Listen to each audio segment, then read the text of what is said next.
Dear student, we are studying chapter number 18, phytochromes. Phytochromes क्या होते हैं? ये स्पेशल प्रोटीन्स होते हैं जो लाइट के को एब्जॉर्ब करते हैं, लाइट सेंसिटिव प्रोटीन्स हैं। तो फाइटोक्रोम जो है ये पौधे में दो हालतों में मिलता है, P660 और P730। P660 जो है ये 660 नैनोमीटर की लाइट को एब्जॉर्ब करता है और रेड लाइट को, और फिर ये चेंज हो जाता है P730 में, for red light absorbing phytochrome. और P730 जो है ये फॉर रेड लाइट एब्जॉर्ब करेगा रात को, और ये चेंज हो जाएगा P660 में। यानी इसका मतलब ये है कि P660 जो है ये रात के दौरान बनेगा और P730 जो है वो दिन के दौरान बनेगा। अब इनमें से ये कहा जाता है कि P730 जो है ये एक्टिव फॉर्म है और P660 जो है ये क्वीसेंट का मतलब है इनएक्टिव है, ये काम नहीं करता। तो शॉर्ट डे प्लांट्स में कैसे फ्लावरिंग होगी? अगर रातें लंबी होंगी और उस रात के दौरान सारे का सारा P730 जो है वो चेंज हो जाएगा P660 में, तो सिर्फ पौधे के अंदर P660 होगा, P730 जो है ये नहीं होगा। P730 जो है शॉर्ट डे प्लांट को फ्लावर पैदा करने से रोकता है, और जब ये ख़त्म हो जाएगा लंबी रात होने की वजह से, तो फिर शॉर्ट डे प्लांट में फ्लावरिंग स्टिमुलस बनेगा और फिर एक केमिकल बनेगा हार्मोन की तरह का, फ्लोरिजन, और इससे पौधे के ऊपर फ्लावर पैदा होने शुरू हो जाएंगे। और अगर रातें छोटी होंगी तो उस छोटी रात में ये सारे का सारा P730 जो है इनएक्टिव नहीं होगा, तो इसलिए फिर शॉर्ट डे प्लांट को ये रोकेगा फ्लावर पैदा करने में।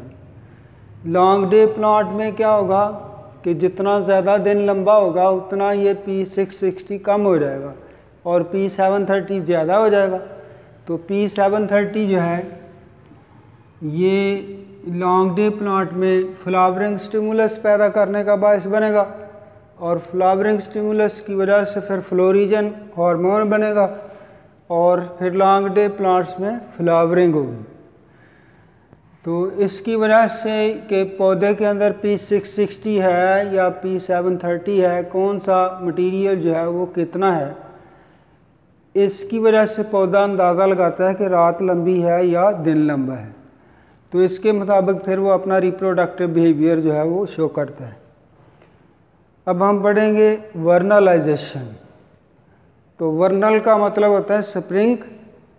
तो वर्नलाइजेशन एक ऐसा अमल है जिसमें एक एम्ब्रियो को या शूट एपेक्स, तना जो है उसकी जो कॉम्पल होती है उसको लो टेम्परेचर में रखा जाता है। 4 डिग्री सेंटीग्रेड टेम्परेचर जो है ये ज़्यादा बेस्ट होता है।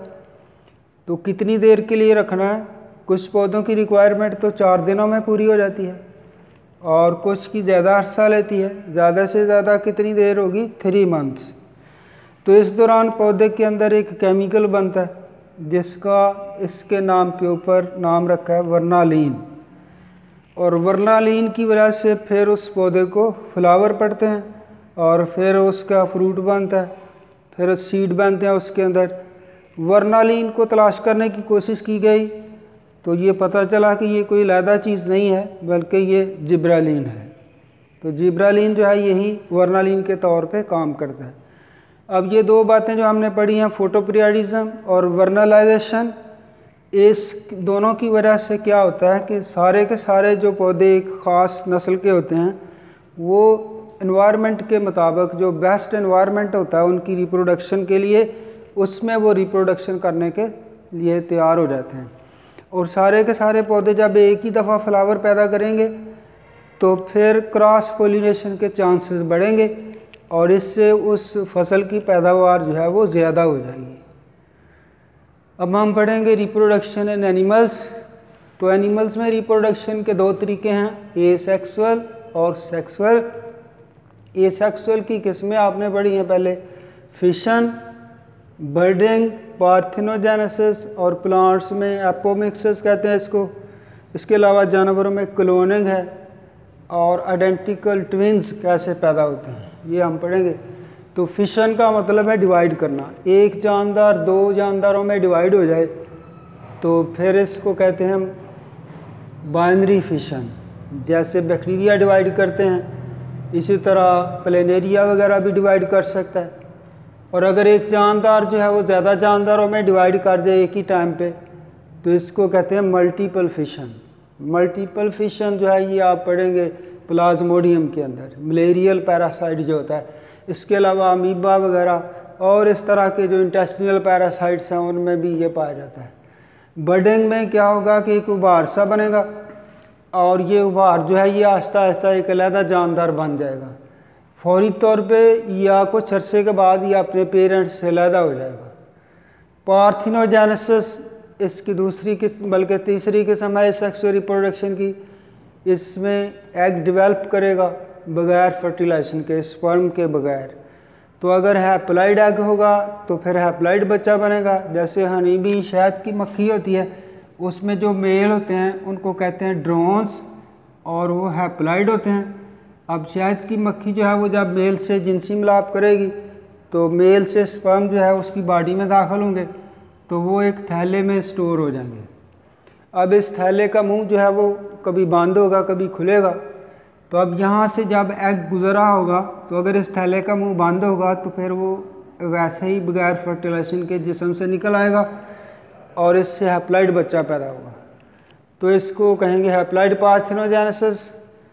और अगर इसका मुंह खुलेगा तो एग फर्टिलाइज हो जाएगा, फिर डिप्लॉइड बच्चा पैदा होगा। वो आमतौर पर फीमेल होगा, वो सेक्सुअल रिप्रोडक्शन में आ जाएगा। अच्छा, इसी तरह एफिड्स होते हैं तो इनमें जो एग बनता है उसको कहते हैं कि मॉडिफाइड फॉर्म ऑफ मियोसिस से बनता है और उसमें टोटल नॉन डिस्जंक्शन यानी सारे के सारे क्रोमोसोम एक ही सेल में चले जाते हैं। इस तरह वो डिप्लॉइड होता है और डिप्लॉइड एग जो है वो डेवलप करेगा बगैर फर्टिलाइजेशन के तो डिप्लॉइड बच्चा जो है वो पैदा होगा। इसी तरह प्लांट्स के अंदर इस तरह से इंटेगुमेंट्स होती हैं और इनके अंदर ये ओव्यूल है और ओव्यूल के अंदर एक मेगास्पोर होगा और इसके अलावा मेगास्पोरेंजियम और यहाँ जो बाकी सेल होंगे इनको कहेंगे न्यू सेलस। तो न्यू सेलस का कोई डिप्लॉइड सेल या कोई और इस यहाँ से डिप्लॉइड सेल बगैर फर्टिलाइजेशन के वो डेवलप करे और जानदार बन जाए तो बाकी हिस्सा जो है वो सीड का बाकी हिस्सा बनेगा। तो इससे फिर डिप्लॉइड जानदार पैदा होगा प्लांट में तो इसको कहेंगे एपोमिक्सिस। इसके बाद क्लोनिंग। क्लोनिंग में क्या होता है कि एक बड़ा जानदार होता है उसको एडल्ट कहते हैं, उसके किसी सेल का जिसको हम कहेंगे सोमैटिक सेल, उसका न्यूक्लियस लेंगे और एक एग लेंगे या फर्टिलाइज्ड एग ले लें या वैसे ही एग ले लें, उसका न्यूक्लियस ख़त्म कर देंगे, निकाल देंगे तो उसको कहेंगे ई न्यूक्लिएटेड एग। फिर उसमें ये जो न्यूक्लियस आपने लिया है एडल्ट जानदार से, ये डिप्लॉइड है, इसको दाखिल कर देंगे। अब इस एग को जिसमें आपने 2n न्यूक्लियस डाल दिया एक ही जानदार का, इसको कहेंगे अल्टर्ड ज़ाइगोट। फिर इसको वोम्ब यानी यूट्रस में रखेंगे और वहाँ ये एम्ब्रियो बनेगा, फिर पूरा बच्चा बनेगा। तो ये बच्चा आइडेंटिकल होगा इस जानदार की तरह जिसका आपने न्यूक्लियस डाला है। तो इस बच्चे को आप इस जानदार का क्लोन कहेंगे। क्लोनिंग जो है इसका एडवांटेज ये है कि आप अपनी मर्ज़ी के जानदार पैदा करवा सकते हैं और इसके अलावा उस जानदार के सेलों के ऊपर hormones, drugs, antibodies, cosmetics, pharmaceutical products इसके असरात की स्टडी कर सकते हैं। डिसएडवांटेज ये है कि ये जानदार जो पैदा होते हैं इनमें रेजिस्टेंस कम होती है और एनवायरमेंटल जो ख़तरात हैं, बीमारियां वगैरह हैं, उनका ये मुकाबला नहीं कर सकते और इसके अलावा रैपिड एजिंग, जल्दी बूढ़े हो जाते हैं। इस तरह से लोग इस काम पे सरमाया नहीं लगाते कि उनका जो पैसा वो ज़ाया ना हो जाए। फिर इसके बाद आइडेंटिकल ट्विन्स हैं, इनको मोनोजाइगोटिक ट्विन भी कहा जाता है। एग और स्पर्म के मिलाप से बनेगा ज़ाइगोट और ज़ाइगोट अगर 2 सेल स्टेज पे 2 सेल जब बने ज़ाइगोट की डिवीजन से तो वो सेल सेपरेट हो जाएं तो हर एक सेल एक ज़ाइगोट के तौर पे काम करेगा, फिर एम्ब्रियो बनेगा और फिर इससे पूरा बच्चा बनेगा। ये दोनों बच्चे जो हैं ये एक सेल की डिवीजन से बने हैं, इसलिए इनको कहेंगे आइडेंटिकल ट्विन्स। अगर इनमें किसी में म्यूटेशन ना हो तो ये फिर एक दूसरे की तरह के होंगे।